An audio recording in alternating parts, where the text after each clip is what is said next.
Brahim que va metiendo la pelota larga, atención que va para el gol, por arriba viene. صالت لنا الأيام في غسق الدجى، وإذا الزائر تعلى خار الناب بما رجا. سل صفحة التاريخ عن أسد الأطلس، هل هابت الصامبة يوما إذا الميدان ارتجى؟ أن تقف في 18 من عمرك وجها لوجه بلا دروع سوى قميص بلادك الأصلي أمام الهيبة في أول معترك مونديالي لك، فتسلب عقول البلايين وتجبر عمالقة اللعب على الانحناء احتراما. هنا يا صديقي لا نتحدث عن مجرد مباراة كرة قدم، بل هنا تكتب بالدموع والذهب شهادة ميلاد الأساطير في هذه الليلة النيوجيرسية المشهودة من مونديال 2026. تساءل العالم في ذهول منذ متى أصبحت البرازيل ترتعد خوفا من اللون الأحمر، ومنذ متى يمتلك الأسود فتى واثقا بالله كأيوب بوعدي حول كاسيمير وجيمارايش إلى أشباح حائرة في وسط الميدان. دع القناع يسقط وتعال معنا خلف الكواليس لنروي قصة المعركة التكتيكية التي كادت تلتهم سادة اللعبة. لم يكن الأمر مجرد حماس جماهيري أو اندفاع عاطفي، تكتيكيا صارما رسمه العقل المدبر محمد وهبي. وبكل خبث كروي، وهبي لم يستخف بالخصم ولم يحتقر تاريخه، بل دخل الموقعة ببلوك دفاعي متوسط برسم 4-4-2 معطلا كل محركات الإبداع البرازيلية.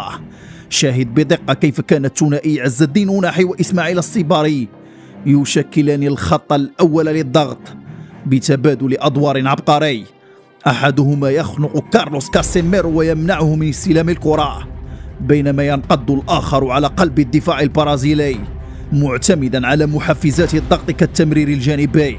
وفي الأجنحة كان إبراهيم دياز والخنوس يتمركزان في الداخل لغلق زاوية التمرير تماما بين الخطوط على رافينيا وباكيتا، مع الحفاظ على مسافة أمان قريبة لغلق المساحات أمام أظهرة البرازيل.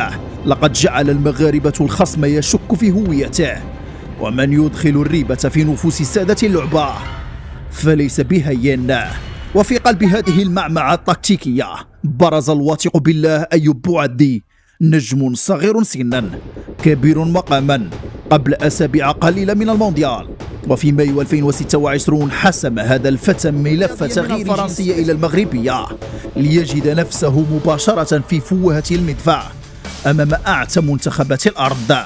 ولكن بوعدي أدار ظهره لكل هذه الضغوط النفسية والإعلامية، وظهر بشخصية قيادية واثقة فككت كل شيء.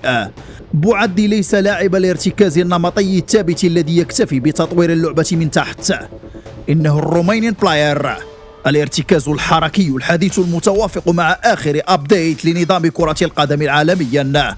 تراه يبدأ خلف خطوطك وفجأة تجده في مقدمة الترحيل الهجومي، موفرا نفسه دائما كلاعب حر مقاوم للضغط، يصنع مثلثا كرويا مع كل زميلين في أي مساحة من الملعب، وعند الارتداد هو أول من يستبق اللعب ليمنع التحول الهجومي للبرازيل قبل بدايته.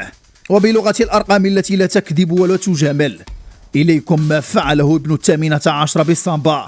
لمس الكرة 74 مرة في ليلة مشهودة، مرر 51 تمريرة ناجحة من أصل 57 بدقة بلغت 89%. الثقة هي نصف المكسب ووهبي ثمن عليها.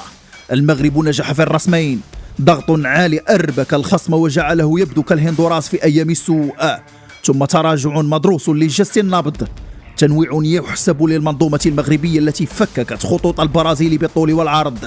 ومن إحدى هذه اللمسات السحرية انطلق إسماعيل الصباري كالسهم في عمق الدفاع البرازيلي، هرب من الرقبة وواجه أليسون بيكير ليضربه في مقتل تفجرت معه دماء الفرحة في عروق الملايين. وهنا نبتسم ونقول بلسان المغاربة الساخر: دابت كبر وتنسى يا بيكر، راحنا غير ضاحكين. لكنها في الحقيقة لم تكن ضحكة عابرة، بل كانت أنياب الذئب تبتسم، والغاية غير ذلك تماما. نصف ساعة من الشخصية الجريئة والتحولات الخارقة والتنظيم الدفاعي المثالي الذي صدم كوكب كرة القدم. ولكن المونديال لا يرحم، والصامبا تظل الصامبا بتبديلاتها المرعبة وزخمها البدني. فبمرور الدقائق وبفعل المجهود الخارق بدأ الإجهاد يلقي بظلاله، وتراجع مستوى بوعد نسبيا مع وصول البرازيل لمستويات أفضل في وسط الملعب. وهنا ظهرت حنكة وهب الواقعية، قرر تهدئة الرتم إلى الحد الأقصى، نزل بالضغط خطوتين إلى الخلف ليغلق المساحة القاتلة خلف أشرف حكيمي، ودفع باللاعب الطالب بدلا من إبراهيم دياز ليؤمن الجبهة الدفاعية اليمنى ويمنع تكرار الهجمات التي جاء منها هدف فينيسيوس جونيور.